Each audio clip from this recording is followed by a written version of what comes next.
He called me a gold digger, so I paid off his debt anonymously.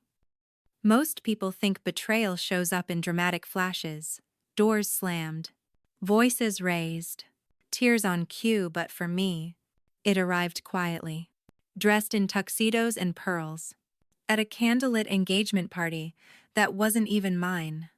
My name is Kim Kardashian. I'm 34 years old, and I run a boutique financial advisory firm in Westwood, Los Angeles, working mostly with independent creatives, musicians, and female-led startups. I didn't grow up with money. In fact, the first time I saw a checking account, I was 16 and helping my dad reconcile bounced payments after his third failed business attempt. My mother left when I was a baby, and my father remarried a woman named Evelyn who never tried to hide that I wasn't truly hers. I learned early that appearances mattered more than effort, and that being quietly efficient didn't win you affection, it just got you assigned more work. That pattern followed me into adulthood. Even as I built my life, piece by piece, never asking anyone for help, never assuming anything would be handed to me. And then came Brandon. Brandon Cole wasn't rich. He wasn't even particularly ambitious. But he had a warm smile and a calmness that grounded me in the chaos of building my business. He worked as a digital marketer, freelance mostly, and we met through a mutual client when I was helping them rework their budget projections. He liked that I was direct. I liked that he didn't interrupt me when I spoke. Our relationship started simply coffee, long walks, shared playlists, but within a year, he had moved into my loft. It wasn't love at first sight, but it felt steady, which at the time felt safer than passion. For a while, it worked. I paid more of the bills without question, helped him with invoices, and even floated him small amounts when a client was late. He once told me I was the most stable person he'd ever known, and I wore that like a badge, as if being stable was the only thing I was allowed to be. The cracks started small. He'd make passive comments like, "You always seem to know rich people," or, "Some of us can't afford $20 green juices every day." Even though I never bought green juice and packed my own lunch most weeks, I chalked it up to stress, or his discomfort with money. And I didn't press. But it escalated. After his freelance work dried up, I covered our rent for 6 months. He promised he'd repay me. He never did. Still, I stayed, because I believed in his potential the way I used to believe my father would finally get it right on the 4th business try. That belief cost me more than money. At his cousin's engagement party, I wore a black dress I'd bought secondhand but tailored to fit. Brandon hadn't worked in almost a year, but I didn't bring that up. I smiled, shook hands, complimented hors d'oeuvre, and made polite conversation. That's when I overheard it. He was standing with his Aunt Sylvia and a few of her golf club friends, laughing a little too loudly. "Yeah, Kim's got a real eye for lifestyle upgrades," he said. "She always finds the guy with the most connections in the room. That's how she gets her client list." "Right," one of the women chuckled. "Smart girl," while another sipped her wine and said, "Ah, a modern gold digger." Brandon didn't correct them. He didn't defend me. He just smiled and clinked his glass. I stood 10 feet away, holding a paper-thin plate of shrimp skewers, feeling like the air had been punched out of my lungs. The thing is, and they didn't know, but Brandon did that over the past year. I had used my savings to secretly pay down the remainder of his student loans and 2 of his credit cards. The debt collectors had started calling again, and he had been spiraling into depression. I knew he wouldn't accept help if it came with a name or a condition. So I made the payments quietly. I didn't do it to be noble. I did it because I still believed that if you helped someone stand, they might remember not to step on you. That night, I didn't confront him. I didn't raise my voice or storm out of the party.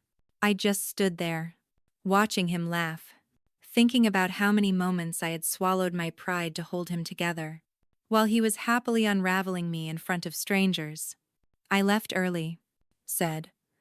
"I had a headache." He stayed, He always stayed when the spotlight was on him. That was the night. Something in me cracked, not in rage, but in silence. I went home, took out the binder I had kept for tax records, and began printing every receipt of every dollar I'd ever transferred on his behalf. Bank logs, email confirmations, even the anonymous prepaid account I used to route payments discreetly. I wasn't planning revenge. Not yet. I just knew that if someone was going to call me a gold digger, they better be ready for the day. I showed them the gold they'd been quietly living off of. And trust me, that day was coming. After that night, things didn't explode. There were no dramatic arguments or slammed doors. Brandon came home a few hours after I did, smelling like wine and cologne, humming along to some playlist he always used when he needed to feel important. He didn't notice the way I avoided his eyes, or that the sheets were already pulled tight on my side of the bed. He asked if I was feeling better. I said I was just tired. He nodded and slipped into the bathroom, humming still. It was almost comical, the ease with which he assumed I would continue playing along, that I hadn't heard every word. But the truth is, this wasn't the first time he had hinted that I was only where I was because I had access or luck or nice connections. He always smiled when he said it, like it was a compliment, like it wasn't quietly trying to chip away at everything I had built. I grew up in a house where silence covered most wounds. My stepmother Evelyn didn't yell when she was upset. She simply stopped looking at you. And that absence was louder than any lecture. My father, always half distracted by his next idea, believed discipline was for weak minds. Let kids find their way, he'd say, sipping black coffee at 10 p.m., while another one of his side projects burned through our savings. Meanwhile, I learned how to fold laundry, calculate grocery budgets, and keep my head down before I was old enough to open a bank account. When I started my own firm, I used a loan I had qualified for myself and sublet my own apartment just to make ends meet. Every dollar that came in the first year had my fingerprints on it. I didn't build this life through charm or proximity. I built it by waking up at 5 a.m., working through holidays, and never assuming anyone else would pick up the slack. Brandon liked that image at first. He said I was grounded, that it made him feel safe to be with someone like me. But over time, I think that same strength started to feel like pressure to him. He wanted to be the provider, but not enough to actually make changes. He wanted admiration, but not accountability. So slowly, without realizing it, he began turning me into the villain of his own insecurity. Every success I had was a reminder of what he hadn't yet achieved. And instead of facing that, he chose the easier path. He diminished me, subtly, repeatedly, and now, publicly. It wasn't just the money. Although that part still burned, I had spent just over $18,000 at that point, helping him stay afloat. That included credit card minimums, backlogged student loans, and even a few overdue rent notices I'd quietly intercepted. I did it because he was drowning and wouldn't ask for help, and I knew what drowning felt like. I told myself I was doing it out of love. But love without respect is just guilt in disguise, and what I had started to feel wasn't affection anymore. It was obligation, heavy, and suffocating. At work, I started staying later, not because there was more to do, but because my office felt like the only place where no one questioned my value. My team respected me. My clients listened. When I said something, people acted. There were no jokes about how I must have charmed some board member to land the contract, or whispers that I was lucky to look the part. My assistant Nicole, who had joined me 2 years earlier, I noticed the shift first. "You seem tired lately," she said one afternoon, handing me my usual Yasmin tea. I nodded, then changed the subject. I didn't know how to explain that my own home felt like a stage set where I was expected to play the role of the overly ambitious woman who needed to be humbled. The real test came one evening when I came home to find Brandon on a call with one of his friends. He didn't know I had walked in. so he kept talking.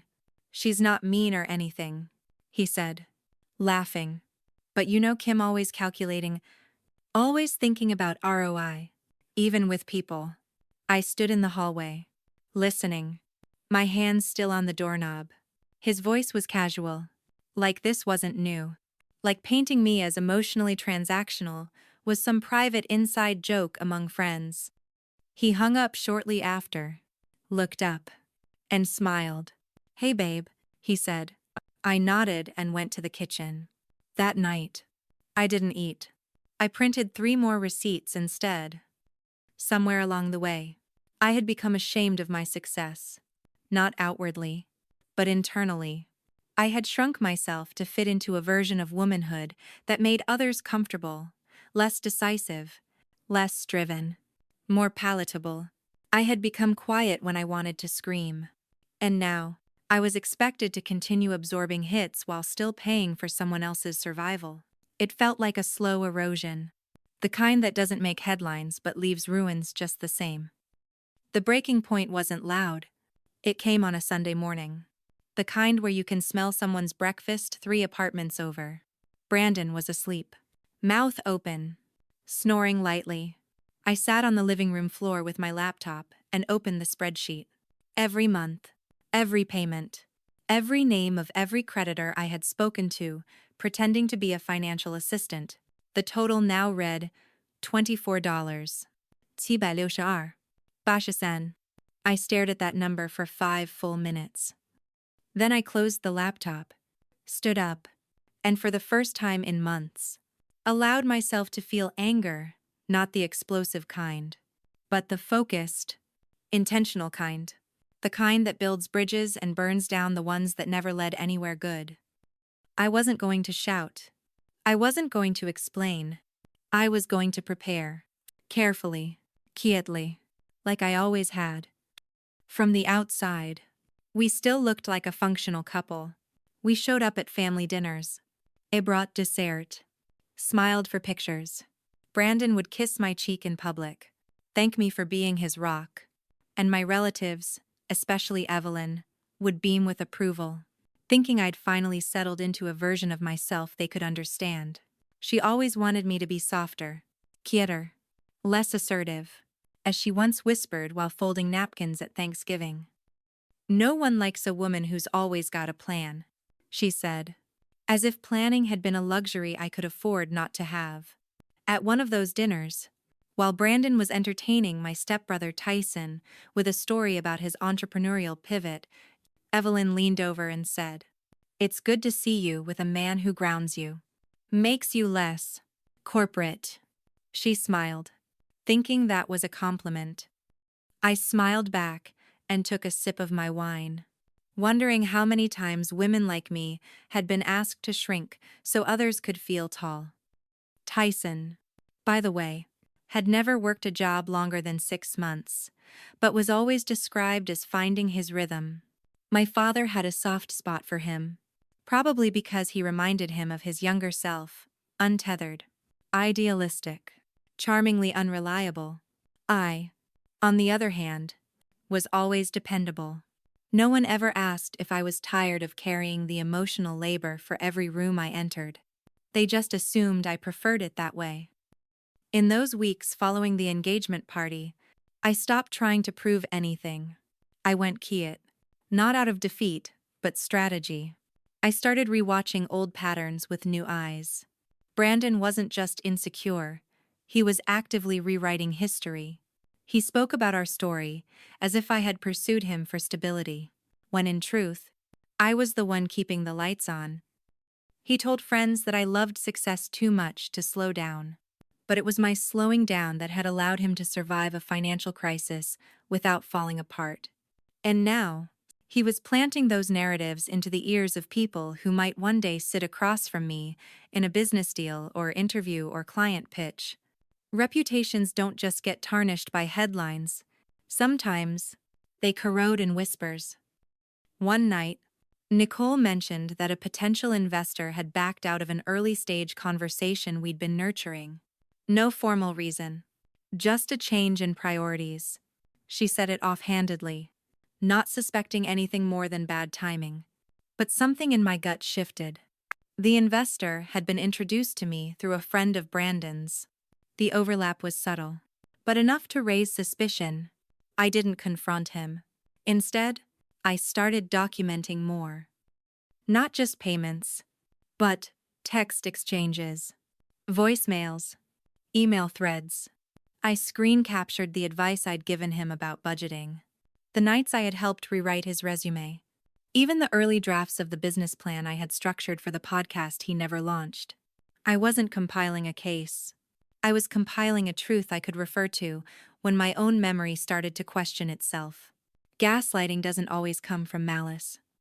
Sometimes, it comes from someone so invested in their illusion that they convince themselves it's real. Despite everything, there were still moments of softness between us. On Sundays, we'd sometimes walk to the farmer's market. He'd hold my hand like we were still building something. One Saturday morning, he surprised me with coffee and said he appreciated how patient I'd been. I wanted to believe him. I wanted to believe that there was still a version of him that remembered who we were before the resentment crept in. But his actions never followed his words. Within a week, he was joking at brunch with friends about how I probably had a spreadsheet for our love life. They all laughed. I smiled, and later that night, I removed him from the shared folder where I'd once helped track his freelance income. The final straw wasn't public. It came quietly, through a message forwarded by a former colleague. "Just a heads up," she wrote. "Your name's been coming up in weird conversations. People are saying you leverage relationships to gain clients." I stared at the message for a long time, then read it again. The phrase, "leverage relationships," is just polished slander dressed as marketing insight. And I knew exactly where it came from. Brandon had found a way to turn the story of how I helped him discreetly, compassionately, and without asking for credit into an accusation. In his version, I used him as a stepping stone. In mine, I had quietly funded his oxygen. That night, I booked a table for two, at a place we used to love. I didn't tell him the real reason. I just said it was for us. When we sat down, he looked surprised at the gesture. I smiled and ordered a bottle of wine. "To clarity," I said. He nodded. Clueless. We talked about small things, the weather, a show he wanted to start. And as he rambled, I looked at him, not with anger, but with complete and sudden detachment. It wasn't that I hated him. It was that I finally understood he would never see me as I was, only as he needed me to be, in order to excuse his own stagnation. Some people don't want partners. They want mirrors that reflect back a flattering story. And when that mirror starts showing truth, they call it broken. I didn't argue. I didn't accuse. I just listened. Then I paid the check without comment, walked us to the car, and drove home in silence. That night, while he slept, I pulled up the remaining payment schedules on his accounts. There were 3 left. I made the final arrangements and set the date one large transfer that would clear everything. When it was done, I would be finished too, not with a door slam, but with something more final. The truth. With receipts. The day I made the final payment was oddly uneventful. No confetti. No rush of relief. Just a silent transfer from one account to another. Inserire mi disc. Clicked. Submit. Then refreshed the page once. Twice. A third time, to be sure it had gone through. Look. 890 27. That was the last of it. Combined with the other transactions, the total amount I had paid across a year was just over $31. Ling. I didn't cry. I didn't curse him. I just sat there with the quiet weight of what it meant. That I had willingly, repeatedly, prioritized someone else's chaos above my own peace. And that while I was doing it, he was busy constructing a version of me for others to distrust. I had been labeled the manipulator, the strategist, the one who moved pieces to secure her next win. And maybe I was those things, but not in the way they meant. I wasn't scheming for advantage. I was surviving with precision.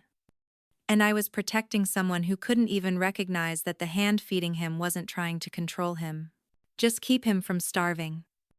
The timing was almost poetic. That same week, Evelyn hosted a birthday dinner for Tyson at their house in Glendale. She made her usual lemon garlic roast chicken, poured wine into oversized glasses, like it was a celebration of lineage. Brandon was seated beside Tyson, animated, loud, already a few glasses in. I hadn't wanted to go, but skipping would have looked suspicious. And I was still playing the part of the accommodating partner. Halfway through dinner, as Evelyn refilled glasses, Brandon leaned back and said to the table, "You know, I used to think I needed to get rich to attract someone like Kim. Turns out all you need is a decent apartment and fake ambition." Everyone laughed, Evelyn included. My father looked uncomfortable, but not enough to say anything. That was the moment something shifted in me. Not out of rage, but resignation. I wasn't going to win this family over. I wasn't going to explain to them what invisible work looks like. They would never see the emotional bookkeeping, the hours of support, the years of silence, and I had finally accepted that their acceptance wasn't my reward. The next morning, I opened my laptop and began assembling what I quietly called the archive: payment records, screenshots, email confirmations, timestamps, voice memos, PDF bank statements. I didn't plan to use it as a weapon. It was more of an insurance file. If things ever went too far, if I ever needed to remind anyone, including myself, of the truth, I would have it. Evidence, not accusations. No one could accuse me of overreacting when the facts were printed in black and white. It felt almost clinical, putting it all together. I had always been good with systems. I named the folder Receipts. A few weeks later, I got a call from Mr. Delgado, one of my early mentors in the financial sector and a quiet but influential voice in local investment circles. "Just checking in," he said. "I've been hearing some odd things, and I thought I'd come to the source." I paused. What kind of things? He was careful, measured, but direct enough. That your success is more relational than structural. That your client base was curated through personal leverage. I knew what that meant. Brandon's narrative had reached people who mattered. I thanked him, told him I appreciated the transparency, then hung up and stared at the wall. This wasn't just about personal betrayal anymore. This was about professional erosion.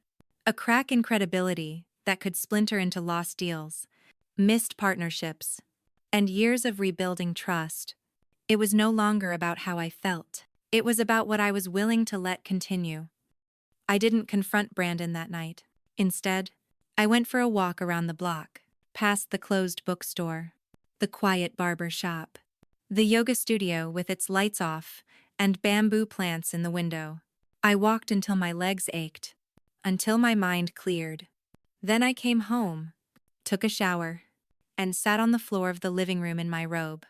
He asked if I was okay. I said yes. He asked if I wanted to watch something. I said maybe later. He didn't notice that my tone was different. He never did. Over the next few days, I quietly confirmed a few things. I reached out to 3 people who had once been close to Brandon, 2 of whom had slowly drifted away after he started reinventing himself post-layoffs. One of them, an old colleague named Anthony, responded with a long message. He had, in fact, I heard Brandon making offhand jokes about me during poker nights. The kind that started as sarcasm, but ended with people questioning my character. Anthony didn't believe them, but he wanted me to know. It wasn't just banter, he wrote. He made it sound like you used him as a front to access certain clients. I didn't say anything at the time, but I should have. That was enough. That was the signal I needed. I waited until the upcoming quarterly gathering for our investor group. It was a closed-door session, not open to public scrutiny, but attended by people who could make or break reputations over lunch. I knew Brandon would hear about it. I also knew some of his slander had quietly reached their ears. It wasn't about confronting him there, but about restoring my name in a way that didn't require drama. Just documentation. I prepped a portfolio not thick, not dramatic, just clean, organized, professional. I tucked it inside my tote like it was just another set of contracts. And I walked into that meeting like I had nothing to prove but everything to protect. Because here's the thing people rarely talk about. Sometimes the most dangerous betrayal isn't the one that screams or cheats or steals. It's the one that smiles beside you, sleeps in your bed, eats the food you pay for, then quietly poisons the way others see you. And by the time you realize it, your story has already been rewritten. The investor meeting was held at a private loft space in Silver Lake, a polished industrial venue that looked like it belonged in an architecture magazine. Concrete floors, reclaimed wood tables, matte black fixtures, minimalist but intentional. Like everything I had worked to build, the room was filled with people who didn't need introductions. They already knew your resume, your track record, your public statements. But what mattered most in those rooms wasn't your pitch, it was your reputation. Who trusted you? Who would vouch for you behind your back? And lately, that trust had been eroding, in whispers I hadn't earned. I arrived early, as I always did, and made small talk while checking my notes. My voice was calm. My pulse was not, because for the first time in my career, I felt like I wasn't walking into the room alone. I was dragging behind me an invisible version of myself, rewritten by someone who had once claimed to love me, someone who had used my name to open doors, then whispered through the keyholes after stepping through. But I wasn't here to play victim. I was here to correct the narrative, not with emotion, but with precision. When my turn came, I didn't rush. I stood, introduced myself, and presented the firm's year-end figures. I spoke clearly, answered questions directly, showed the growth charts and client conversion metrics. But before I ended, I paused, just long enough for the room to take a breath. Then I said something I hadn't rehearsed. There's been speculation recently about how this firm was built.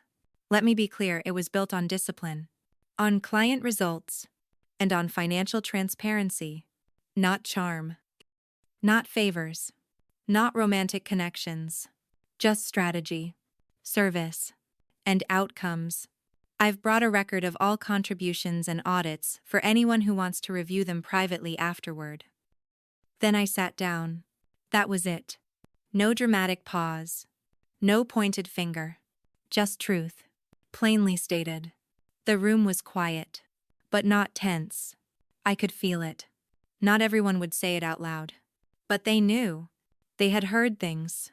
And now, at least, they had context. That's the thing about defending your name. You don't always get to erase what's been said, but you can complicate it with something stronger, documented truth. That evening, I returned home to find Brandon on the couch, laptop open, watching one of those online get-rich-quick webinars about passive income streams.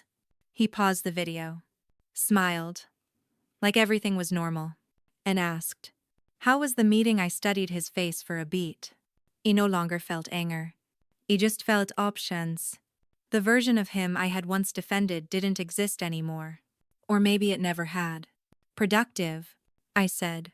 He nodded, returned to his screen. He didn't ask what I presented. He didn't ask what came next.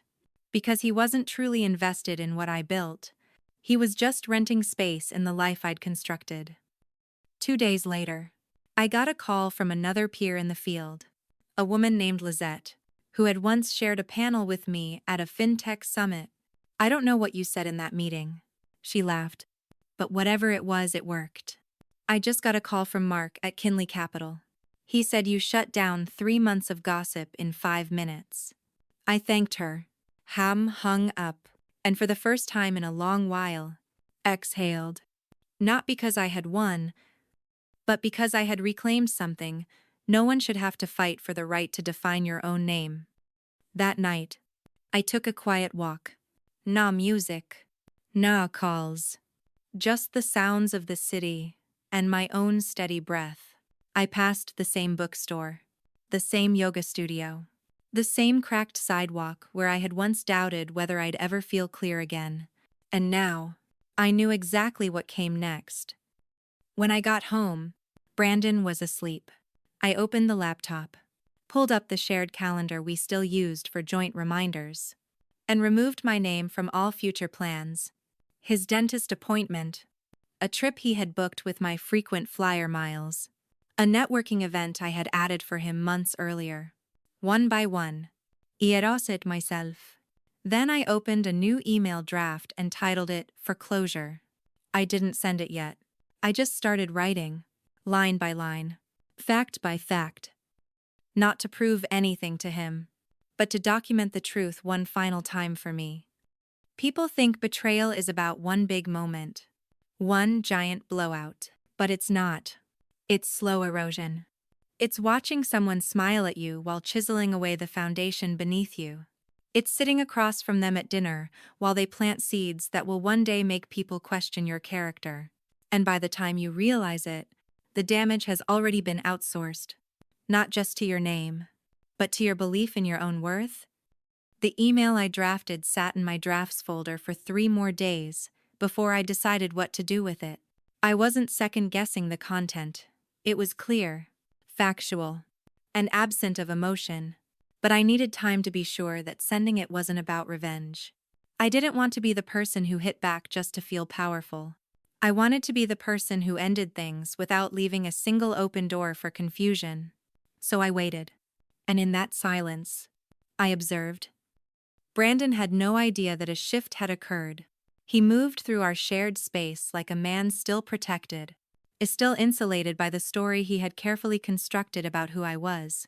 He would compliment me in front of others, joke about how I ran the show, not realizing I was already halfway out the door, and not just physically, but emotionally, financially, narratively. I had reclaimed my name in the rooms that mattered. Now I was reclaiming my voice in the space we once called a home. That Friday, I came home early from a client meeting and found him on the phone, pacing the kitchen and laughing. His voice was easy, charming, performative. I waited until he was done, then asked casually who he'd been talking to. Just an old buddy from school, he said, avoiding eye contact. Something about the way he said it felt wrong. I didn't push. Instead, I walked into the bedroom and pulled up the online payment record from the last transaction I had made for him. The final one. The one he never asked about because he never expected me to handle it. And as I looked at the timestamp, I remembered the irony. The same day I paid off the last of his debt, he posted a quote on his social feed. Surround yourself with people who uplift you, not people who need to fix you. He had captioned it with a smiling emoji and a photo of his morning coffee. I stared at it for a long time, not because it hurt, but because it confirmed everything. He didn't feel guilt, have felt superior. And I finally understood why, in his eyes. He had rewritten the story so thoroughly that even he believed it now. I was no longer the woman who supported him. I was the woman who needed him. And that illusion was what allowed him to sleep at night. That weekend, my father invited us to a family dinner at his place in Pasadena. It was supposed to be casual, just a few people, some barbecue, easy music, lawn chairs. I almost said no, but something told me to go, not for Brandon. For me, I wanted to witness, one last time, how deep the performance ran. We arrived just after 6, and I immediately noticed Evelyn giving me the once-over, her eyes landing on my handbag before drifting up to my face with polite disinterest. Brandon, meanwhile, was in full charm mode, laughing with my cousin Nate, offering to help carry food, checking in on the playlist. He was good at this part. He always had been. The affable guest, the funny boyfriend, the man who could say careless things in one breath and offer napkin refills in the next. At one point, Evelyn made a joke about how lucky I was to have found someone so grounded who kept me from becoming too high-powered. She said it lightly, but it landed like a slap. My stepbrother laughed, then nodded in agreement. I smiled and looked at Brandon, who gave a small shrug, as if to say, "You know how they are." And in that moment, I realized he was never going to correct them.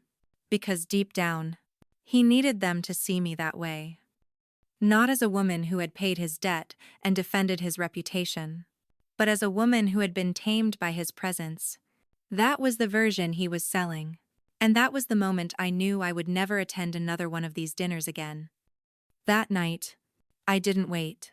When we got home, I poured a glass of water, sat down at my desk, and opened the email draft.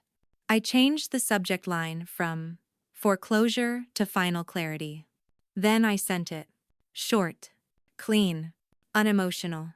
I attached a zipped folder labeled Receipts, containing a full breakdown of the financial support I had provided during our relationship. Not a bill, not a threat, just facts. I ended the note with one sentence. Consider this, the last thing I ever give you.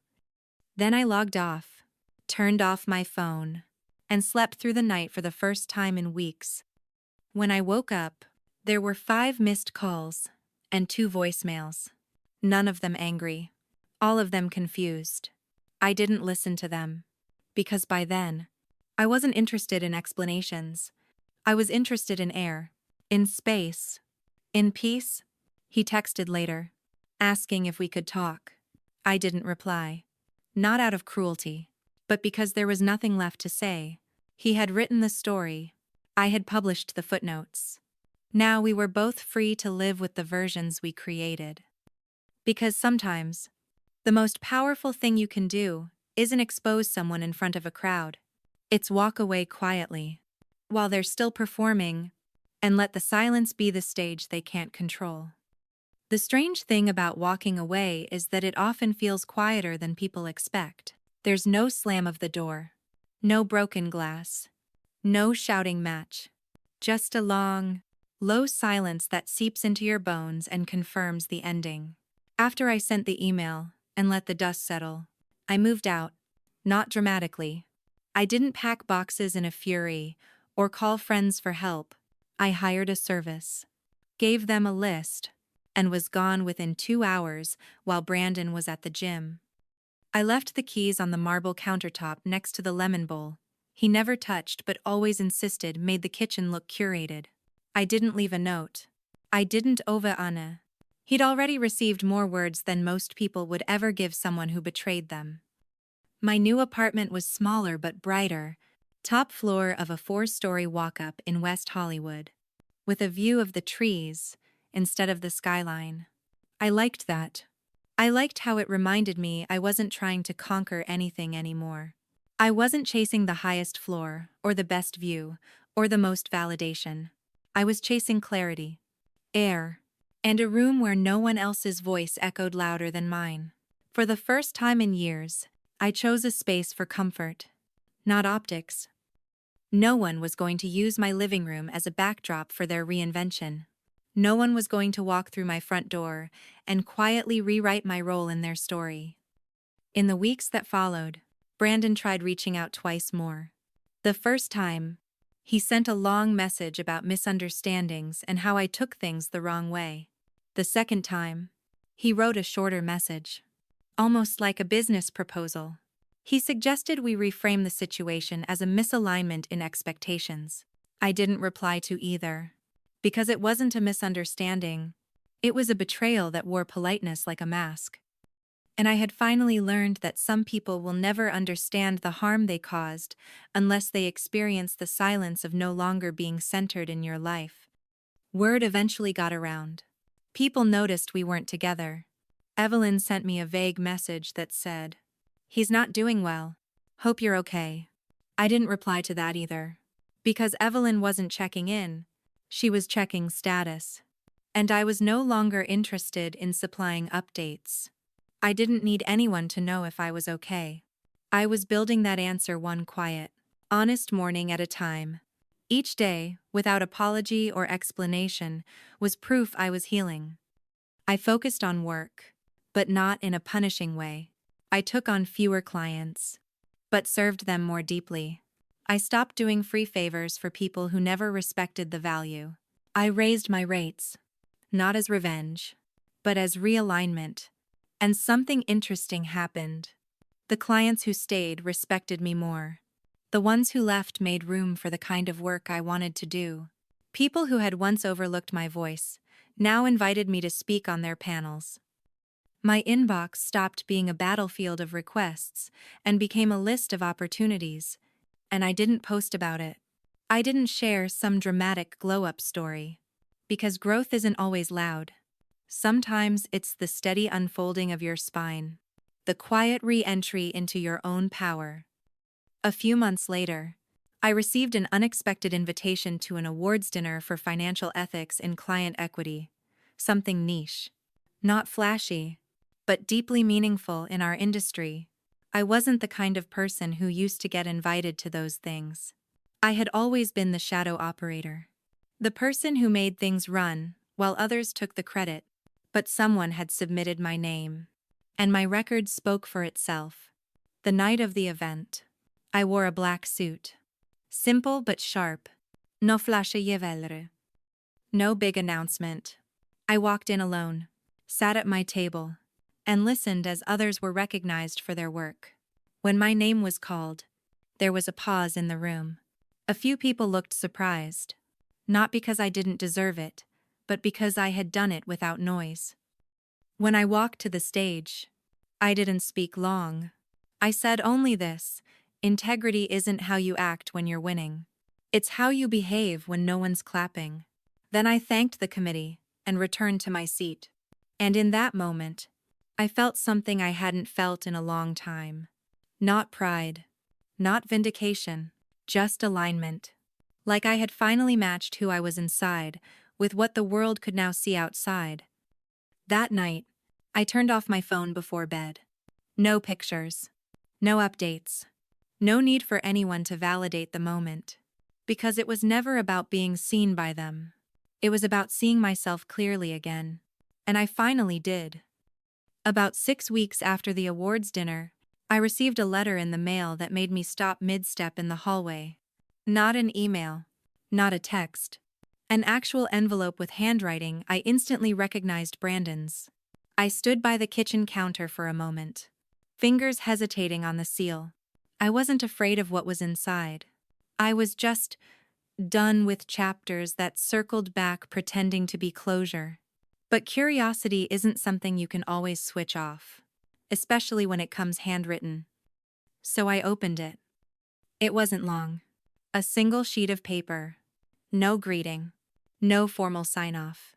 Just a few lines scribbled in his quick, slanted handwriting.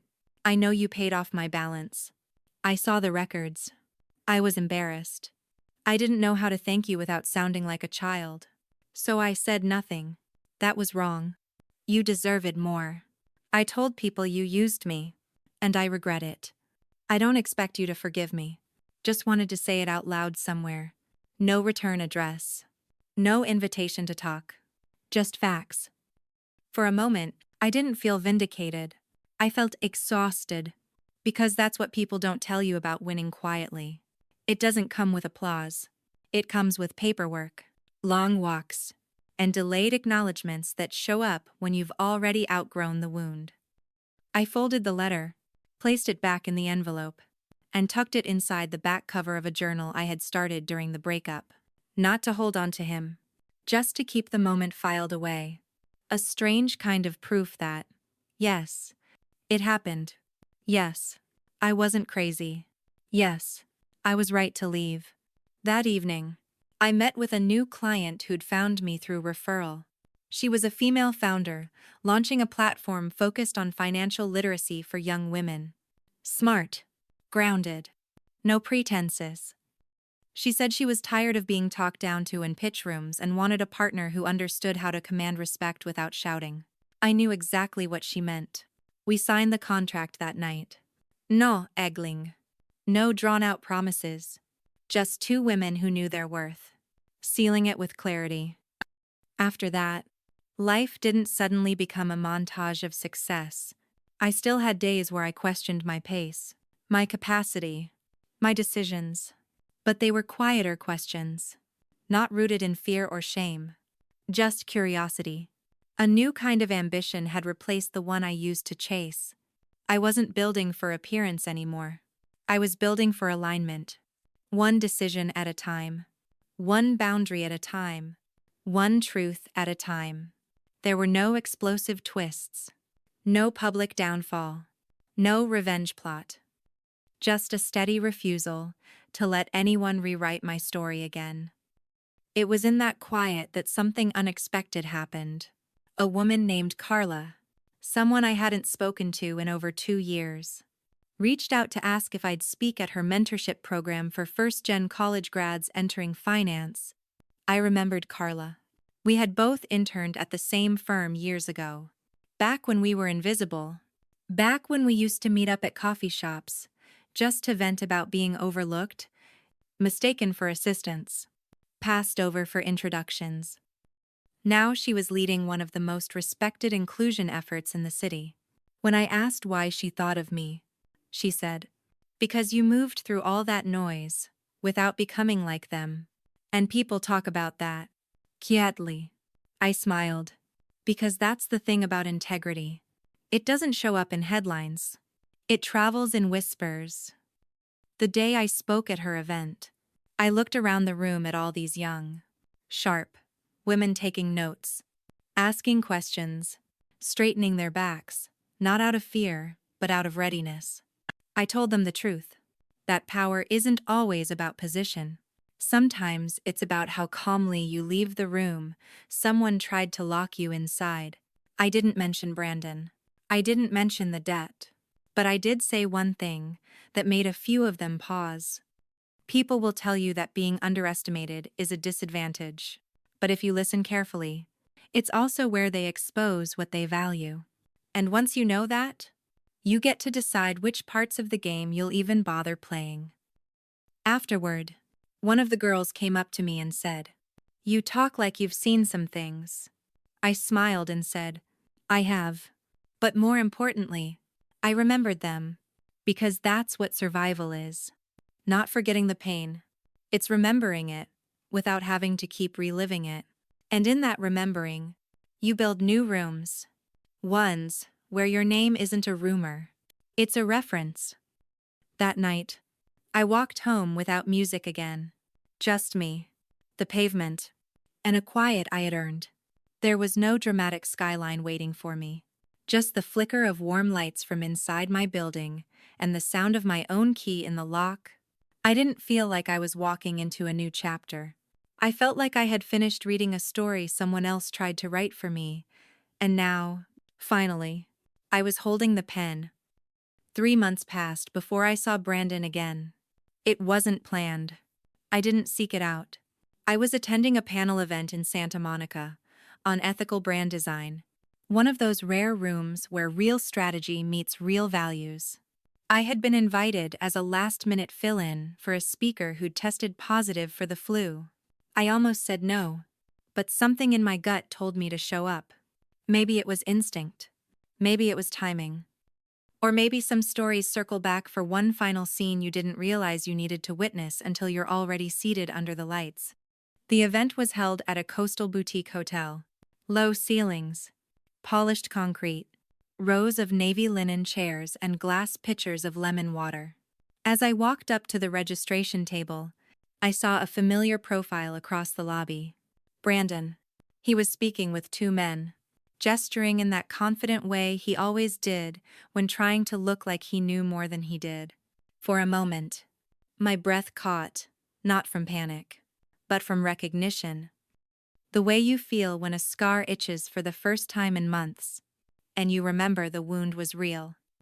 He hadn't seen me yet. I didn't shift my pace. I didn't look away. I signed in, took my badge, and walked straight into the room. I wasn't afraid of what he might say or do. The version of me he thought he knew had already left the building long before I ever did. What unfolded next wasn't dramatic, There was no confrontation, no pulled-aside whisper. What happened was something much quieter and far more revealing. During the panel, I spoke plainly. I shared how building honest brands often meant unlearning how we perform competence for approval. I said something about how real value doesn't need a billboard. It needs consistency. As I finished, someone from the back asked a question about reputation repair in the digital age. Before I could answer, Brandon stood up.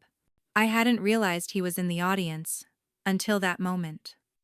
His face was taut with something I couldn't quite name defensiveness. Maybe. Or the remnants of guilt trying to cloak itself in insight. He introduced himself casually and posed a question that wasn't really a question, more of a veiled challenge. Would you say anonymity and generosity can sometimes come off as manipulation? The room stilled. A few heads turned toward me, waiting. I felt the eyes, but I didn't rush. I let the question hang. Then I replied. Not to him, but to the room. I think real generosity doesn't need recognition or defense. It's not about optics. It's about what you're willing to do when nobody's clapping. There was a pause. Someone in the front row nodded. Another panelist added something about trust and narrative power. And Brandon sat back down. He didn't speak again. Not during the event. Not afterward. When it was over, I left through the side entrance, walked 2 blocks in the salt-heavy evening air, and ordered a ride home. I didn't look back. Not because I needed to prove anything, but because nothing about that moment belonged to me anymore. It belonged to the version of me that used to shrink to make others comfortable. And she wasn't here. That night, I got a message from one of the panel organizers. They said a few attendees had asked to quote me in their upcoming publications. They liked the way I answered the question. One of them wrote, "You reminded me that some voices carry more weight when they don't rise to the bait." I reread that line twice. Because for years, I had been baited into doubt. Baited into explaining my worth. And now, I was finally free of that hook. There's a myth that the most powerful comeback has to be public. Loud. Televised in some metaphorical way. But what I've learned is that the most final kind of victory is when someone tries to pull you back into the game, and you don't even lace up your shoes. You just watch the ball roll past your feet, and you keep walking, because you already know how the game ends. And maybe that's the real difference between us now. He's still rehearsing the scene, still adjusting the lighting, still rewriting the dialogue so he looks less cruel. But I've already left the set. I've already walked into a life that doesn't need audience approval. A life where my value isn't conditional. Where my silence doesn't mean defeat, it means design. And the truth is, no amount of revision on his part will ever erase the fact that while he was building perception, I was paying off his reality, quietly, and without needing anyone to clap. A year after the panel, I was sitting in a quiet cafe in Brooklyn, finishing edits on a long-term branding strategy for a climate tech startup. It was a crisp Thursday morning, the kind where everything moves slow, but feels clear. I hadn't thought about Brandon in months, maybe more. Not because I forced him out of my mind, but because some people stop echoing once you stop standing in rooms built from their words. I was halfway through revising the mission copy when I got a voice message from a former colleague I hadn't spoken to in a while. She said, "Kim, have you seen this and sent a link?" It was a podcast episode, a financial ethics show I'd heard of, hosted by someone with a habit of romanticizing redemption arcs. The guest, Brandon. I put in my earbuds and listened. At first, it was the usual script, humble beginnings. Big dreams. Some bad decisions. But about 20 minutes in, my name came up. Not directly, but enough for anyone who knew our story to know it was me. He called me someone who believed in me too much. He said, I mistook support for manipulation, and I acted like a man who didn't know how to be supported by someone stronger. Then he paused and added, there was one gesture that still humbles me to this day. Someone paid off my debt without telling me, just to give me a chance at starting fresh. I didn't deserve it. I didn't even say thank you. I pressed pause, not because I needed to savor it, but because I already knew the end of this story. I didn't need a podcast to validate the version I lived. What struck me wasn't his confession.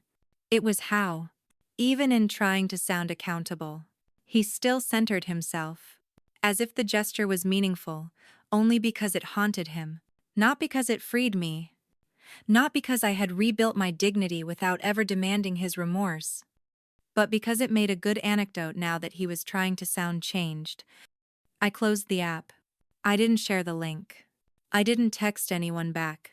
I just returned to my screen, clicked into the strategy doc, and kept writing. Because that's the thing about healing that no one glamorizes. It's not loud.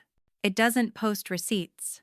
It doesn't need closure handed back to it in the form of a podcast confession. Real healing happens when someone tries to hand you back a thread to a story they once used to unravel you, and you don't even feel tempted to pick it up. That week, I landed a new client through pure word of mouth, an international media platform founded by women who'd been cut out of their own companies but decided to start again on their terms. During our kickoff meeting, the creative director said she'd followed my quiet work for years. "You didn't shout," she told me, "but somehow, your name kept showing up in the right rooms. That's power." I smiled, not because I needed the praise, but because I finally understood what she meant. I had written myself into the right rooms by not needing to be seen through someone else's spotlight. The final shift came on a rainy Sunday when I was reorganizing files. I found the envelope again, the one with Brandon's letter. I reread it without feeling anything sharp. Just a small sigh, like when you finish a book and know you'll never reread it. Not because it was bad, but because you've lived past the page it ends on. I didn't shred the letter. I didn't burn it. I just placed it in a donation box full of old planners and outdated notebooks. A soft farewell. Some stories ask to be repeated. Others ask to be released. This one. It taught me that real revenge isn't about spectacle. It's about evolution. It's about living a life that no longer requires you to prove who you were to people who never bothered to ask. I didn't win by taking him down. I won by never needing to mention his name in rooms where my name already meant something. So when people ask how I handled being called a gold digger, how I recovered from betrayal wrapped in charm and insecurity, I say this: I didn't fight. I didn't expose. I didn't argue. I designed. I restructured. I moved differently. And in doing so, I became the kind of woman whose silence isn't passive, it's legacy. Because sometimes, the loudest thing you can do is build a life that doesn't even need to look back.